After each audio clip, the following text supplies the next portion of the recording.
श्री गणेशाय नमः. श्री शिवलीलामृत कथासार अध्याय 11.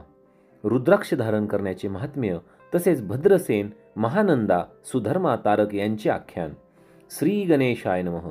नित्य शिवभक्ती, शिवपूजा, शिवलीलामृत श्रवण करणाऱ्यात ज्यांना आनंद वाटतो ते मनुष्य धन्य आहेत.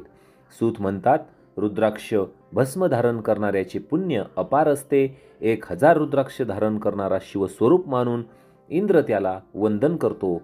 त्याच्या दर्शनाने अनेक जीवांचा उद्धार होतो. 2 दंडात 16 शिखेमध्ये 1 अशी रुद्राक्ष बांधून त्याहून केलेले स्नान त्रिवेणी स्नाना इतके फलदायी होते. मनगटात 12 गळ्यात 108 रुद्राक्षाची माळ धारण केल्यामुळे लक्ष्मी माता प्रसन्न होते. एकमुखी रुद्राक्ष विशेष फलदायी. त्याप्रमाणे 5, 6, 8 आणि 4थ्या मुखाची रुद्राक्षावर शिवमंत्राचा जप केल्याने ते पुण्यकारक होतात. रुद्राक्ष शिवपूजन केल्याचा प्रभाव किती असतो या संबंधीची कथा ऐका. काश्मीर देशात भद्रसेन नावाचा पुण्यात्मा न्यायी राजा होता. त्याचा प्रधान ज्ञानी, नीतिवान, प्रजाहितदक्ष होता. प्रजा राजाची स्तुती करीत होती. सुंदर पतिव्रता पत्नी, विद्वान व गुणी मुलगा, कृपाळू, सर्वज्ञ गुरु, हुशार आज्ञाकारी गुरुभक्त, शिष्य, विद्वान वक्ता, मननशील श्रोता, आरोग्य संपन्न दानशूर दाता हे सर्व पूर्वजन्मातील पुण्याईनेच प्राप्त होतात. पुत्रप्राप्तीसाठी राजा भद्रसेन आणि मंत्री यांनी पुष्कळ अनुष्ठाने व्रत केली. तेव्हा त्या दोघांना एक पुत्र झाला. राजाचा मुलगा सुधर्म, प्रधानाचा मुलगा तारक, दोघेही जन्मापासून शिवभक्त होते. सतत शिवाचे ध्यान करीत माता पिता एकुलता एक पुत्र म्हणून मौल्यवान दागिने वस्त्रे घालून त्यांना सजवीत, कौतुकाने न्याहाळीत. परंतु दोन्ही बालक साधेपणाने राहणे पसंत करत होते.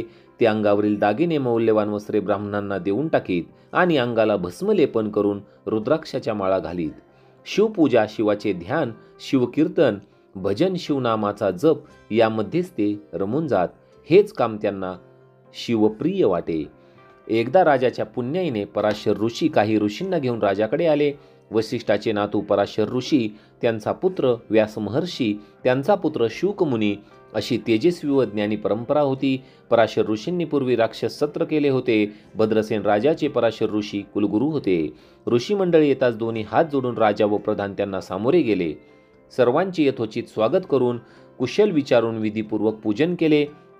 वस्त्रे आभूषणे दान केली. स्वादिष्ट भोजन दिले. त्यानंतर राजा प्रधानाने आपले दोन्ही मुले ऋषींच्या पायावर घातली आणि राजा व प्रधान म्हणाले, गुरुदेव, आम्हा दोघांची 2 मुले रात्रंदिवस शिवपूजा, शिवध्यान, शिवनामाचा जप यात दंग असतात. त्यांना मौल्यवान वस्त्रे आभूषणे आवडत नाहीत. ते कोणाशी बोलतही नाहीत. राज्य सुख वैभव त्यांना आवडत नाही. यांचे आचरण पाहून आम्हाला यांची काळजी वाटते की पुढे हे तरुण झाल्यावर राज्यकारभाराची सूत्र कशी सांभाळतील. मुलांना आशीर्वाद देत त्यांच्या तेजस्वी मुखाकडे पाहून पराशर ऋषींना आनंद वाटला. ते म्हणाले, हे दोघे शिवभक्त का झाले या संबंधीची कथा मी तुम्हाला सांगतो, ती ऐका. काश्मीर देशातील नंदीग्राम नावाच्या शहरात महानंदा नावाची वेश्या होती. ती अत्यंत धनवान, सर्व प्रकारची वैभवसत्ता तिच्याजवळ होती. तिच्या अप्रतिम गायन कलेमुळे, नृत्यातील प्रावीण्यामुळे शहरातील उच्च श्रीमंत व्यापारी अधिकारी तिच्याकडे येत. परंतु ती आपल्या व्यवसायातही पतिव्रता होती. ज्या दिवशी एका पुरुषाबरोबर संबंध ठेवला जात असे त्या दिवशी अन्य पुरुषाला ती भेटत नसे, मग तो कितीही धनवान असो. याशिवाय ती परमशिवभक्त होती. सोमवार, प्रदोष, शिवरात्रीचे व्रत नियमितपणे करी. 1,00,000 बेलपत्रे शिवपिंडीवर अर्पण करून ती पूजा करत असे. अन्नछत्र ही तिने चालवले. उदार आणि वृत्तीने ती दानी होती. श्रावणात 1 कोटी शिवलिंगे तयार करून त्याची पूजा ब्राह्मणाकडून ती करून घेई. त्यांना दान दक्षिणा देई. तिने आपल्या घरी 1 कुत्रा आणि 1 माकड पाळले होते. तिच्या नृत्यशाळेत त्यांना बांधून ठेवले होते.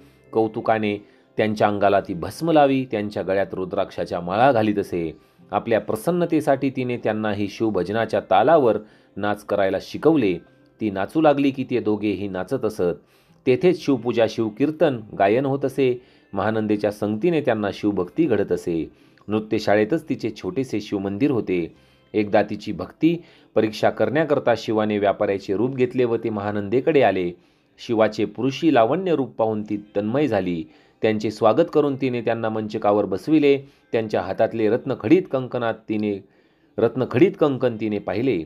त्या क्षणी व्यापाऱ्याने ते कंकण काढून महानंदेच्या हाती दिले. महानंदेला आनंद झाला. ती म्हणाली, आजपासून 3 दिवस मी तुमची दासी झाले. असा करार झाला. व्यापाऱ्याने ते मान्य केले. त्यानंतर व्यापाऱ्याने आपल्या जवळील दिव्य शिवलिंग काढून तिच्याजवळ देत म्हटले की हे शिवलिंग मला प्राणापेक्षा प्रिय आहे. हे भंगले, जळून गेले किंवा हरवले तर मी अग्नी प्रवेश करीन. म्हणून तू हे शिवलिंग काळजीपूर्वक जपून ठेव. माझे व्रत फार कठीण आहे. अवश्य. म्हणून महानंदेने ते तेजस्वी शिवलिंग नृत्यशाळेत नेऊन ठेवले. थोड्या वेळाने ती दोघेही रत्नखचित मंचकावर झोपली. तिला झोप लागलेली पाहून शंकरांनी लीला केली. नृत्यशाळेला आग लावली. आगीच्या ज्वाळा पाहून लोक आरडाओरडा करू लागले. महानंदा शांत झोपलेली होती. तिला व्यापाऱ्याने जागे केले. ती धावतच नृत्यशाळेत गेली. तेथे बांधलेला कुत्रा आणि माकड यांना मुक्त केले.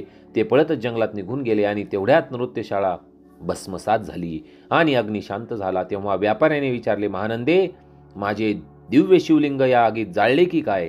तुला मी काळजीपूर्वक सांभाळून ठेवायला सांगितले होते. हे ऐकताच महानंदा घाबरी झाली. शिवलिंग भस्मसात झाले या विचाराने पश्चाताप करून ती अक्षरशः रडू लागली. व्यापारी म्हणाला, आपल्या कराराचा आज दुसरा दिवस आहे, परंतु शिवलिंग भस्म झाले म्हणून ठरल्याप्रमाणे मी आता अग्नी प्रवेश करतो. असे म्हणून व्यापाऱ्याने चिता तयार केली आणि ओम नमः शिवाय म्हणत चितेत उडी घेतली. हे पाहून महानंदा बिचारी दुःखी झाली. तिने ब्राह्मणाला बोलावून आपली संपत्ती, महल सर्वांचे दान केले. त्यानंतर तिने स्नान केले, अंगाला भस्म लावले, रुद्राक्ष धारण केली, शिवाचे ध्यान केले आणि त्याच अग्निकुंडात हर हर शिव शिव म्हणून उडी टाकली. त्या क्षणी उदयाचलावरून सूर्य प्रकट व्हावा तसे भगवान शंकर प्रकट झाले. त्यांनी वरचेवर चेंडू झेलला. त्या सहजपणे महानंदेला वरचेवर उचलले. छातीशी धरून म्हणाले, मी तुझ्यावर प्रसन्न आहे, हवा तो वर माग. देवा, हे सर्व नंदीग्राम नगर उद्धरून न्यावे. तथास्तु म्हणत शिव अंतर्धान पावले. अशा प्रकारे आपली माता, बंधू, नगरवासी यांच्यासह महानंदा शिवलोकी गेली. त्या शिवलोकी आधी व्याधी, क्षुधा, तृष्णा नाही म्हणून तेथे भेदबुद्धी, काम, क्रोध, दुःख, मदमत्सर नाहीत. तेथील पाणी अमृताप्रमाणे गोड, कल्पतरू रुची बने, कामधेनूचे खिल्लारे, चिंतामणीची घरे. तेथे शिवभक्तांना जे पाहिजे ते त्वरित लाभते. ही कथा सांगून पराशर ऋषी म्हणाले, राजा, महानंदेने पाळलेले माकड आणि कुत्रा या जन्मी सुधर्मा आणि तारक म्हणून जन्माला आले आहेत.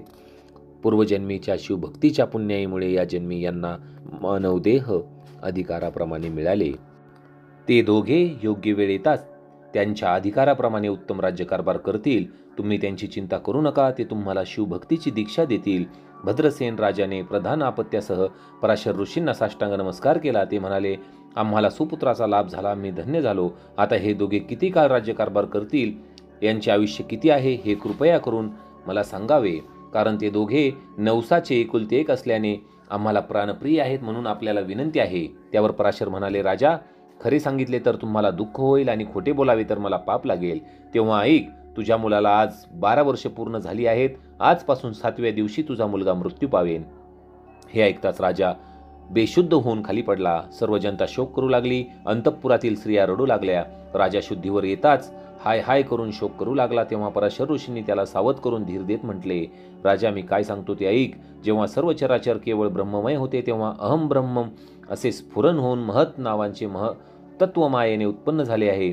सत्व, रजतम हे त्रिविध अहंकार शिवांच्या इच्छेने घडून आले. शिवाजींनी सत्वापासून विष्णू, रजापासून विधाता, तमोगुणापासून सर्व विनाश करणाऱ्या रुद्राला निर्माण केले. सृष्टीच्या रचनेची विधात्याला आज्ञा केली आणि 4 वेदांचे सार असणारा रुद्राध्याय शिकवला. हे शिवाचे रूप आहे असे जाणून विधात्याने आपल्या 7 पुत्रांना उपदेश दिला. रुद्राध्यायाच्या अनुष्ठानाने आयुष्य वाढते. म्हणून हे राजा भद्रसेना, तू रुद्राची आवर्तने कर, शिवाला अभिषेक कर. याच्या प्रभावाने तुझ्या पुत्रांवरील मृत्यूचे संकट दूर होईल आणि तो चिरंजीव होईल. 100 घट आणून त्यात गंगेचे पाणी भर. त्यावर आम्रवृक्षाची पाने ठेव. रुद्रपठण करून ते पाणी मंत्रून तुझ्या मुलांच्या अंगावर शिंपड. अशा प्रकारे रोज 10,000 वेळा असे तू 7 दिवस जलसिंचन करावे, तर तुझा मुलगा वाचेल. पराशर ऋषींनी अशा प्रकारे राजाला त्याच्या मुलाला मृत्यू संकटातून वाचवण्यासाठी उपाय सांगितला. राजाला समाधान वाटले. त्याने भक्तिभावाने ऋषींना नमस्कार केला व म्हणाला की हे महात्मन, आपणच हे सर्व अनुष्ठान करावे, कारण आपण सर्व ऋषींमध्ये श्रेष्ठ मुख्य आहात. मी सर्व तयारी करतो. त्यानंतर पराशर ऋषींनी अत्यंत विरक्त, सुशील, शुभलक्षणयुक्त असे 1000 ब्राह्मण बोलावले. 1000 मातीचे घट गंगाजलांनी भरले. त्यावर आम्रपल्लव ठेवले. दिव्य अनुष्ठाने मांडली. रुद्राचा जयघोष करायचा प्रारंभ केला. 6 दिवस झाले. 7व्या दिवशी सूर्य मध्यानी आला तेव्हा राजपुत्राचा मृत्यू जवळ आला आणि राजपुत्र मूर्छित होऊन पडला. थोड्या वेळ त्याची हालचाल बंद पडलेली पाहून राजा चिंतित झाला. पराशर ऋषींनी राजाला धीर दिला. ब्राह्मण राजपुत्राच्या देहावर अभिमंत्रित केलेले पाणी शिंपित होते. त्या जलाच्या प्रभावाने राजपुत्र सावध झाला, उठून बसला. राजाला आनंद झाला. उपस्थित असलेल्या सर्वजणही प्रसन्न झाले. पराशर म्हणाले, तू बेशुद्ध अवस्थेत काय अनुभव घेतला ते सांग. तेव्हा राजपुत्र म्हणाला, गुरुदेव, एक भयंकर दिसणारा काळ पुरुष मला घेऊन चालला होता. त्याचे लाल भडक डोळे, भाळावर शेंदूर, वाढलेली दाढी, काळा भिन्न तो असा होता. त्याच वेळी 4 तेजस्वी पुरुष आले. त्यांनी त्या काळ पुरुषाच्या हातून मला मुक्त केले आणि त्याला मारीत मारीत ते घेऊन गेले. मुलाने सांगितलेला अनुभव ऐकताच राजाच्या अंगावर आनंदाने रोमांच दाटून आले. ईश्वराच्या नावाचा त्याने जय जयकार केला. पराशर ऋषींसह सर्व ब्राह्मणांना नमस्कार घातला. सर्वत्र मंगलवाद्याचा गजर सुरू झाला. आकाशातून देवतांनी पुष्पवृष्टी केली. या प्रसन्नापूर्वक वातावरणात ब्राह्मणांनी मंत्र जप करून हवन प्रारंभ केला आणि हवन पूर्ण करून अनुष्ठानाची समाप्ती केली. आमंत्रित ब्राह्मणांना सुग्रास भोजन देऊन इच्छेप्रमाणे दान दक्षिणा दिली. ब्राह्मणांनी राजपुत्राला राजाला शुभ आशीर्वाद दिला. त्यावेळी नारद तेथे अचानक प्रकट झाले. नारद वाल्मिकी व्यास गुरुवयाचे गुरु असल्याने त्रिभुवनाला वंद्य आहेत. 14 विद्या 64 कला त्यांना पूर्ण अवगत असतात. इंद्रादिक देवतांना सुद्धा त्यांचे आदरयुक्त भय वाटते. नारदाला पाहताच यज्ञातील अग्नी मूर्तिमंत प्रकट झाला. सर्व ऋषी आणि राजपरिवार राजा यांनी धावत जाऊन नारदांचे स्वागत केले. त्यांना उच्चासनावर बसवून षोडोपचारे पूजा केली. नमस्कार करून म्हटले, स्वामी, आपला त्रिभुवनात संचार असतो, आपल्याला दिव्य दृष्टी आहे. तेव्हा काही अद्भुत आपण पाहिले का? नारद म्हणाले, मी इकडे येत असताना मार्गावर 4 शिवदूत मला भेटले. त्यात वीरभद्रही होता. त्यांनी मृत्यूला बांधून चालविले होते.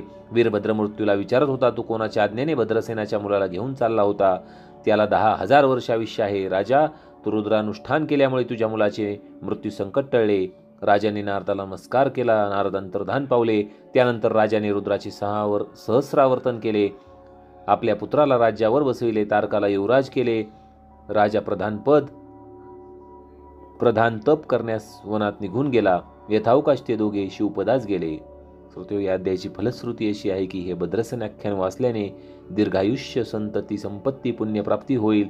यामुळे सर्व पापे गंडांतरे दूर होतील. मृत्युंजय मंत्राचा जप, रुद्राचे अनुष्ठान केल्याने पिशाचबाधा, ग्रहपीडा दूर होतील. यावर अविश्वास दाखवणारा अल्पायुषी तमोगुणी होईल. अशा लोकांच्या संगतीत राहण्यामुळे सर्वनाश होतो. म्हणून शिवलीलामृत अखंड वाचावे. ते न जमल्यास 11वा अध्याय तरी वाचावा. श्रीशंकरांच्या कृपेनेच हा अल्पमती श्रीधर स्वामी शिवलीलामृत ग्रंथ लिहू शकत आहे. अशा प्रकारे श्रोते हो, शिवलीलामृत कथासार अध्याय 11 इथे समाप्त झाला आहे. ओम नमः शिवाय.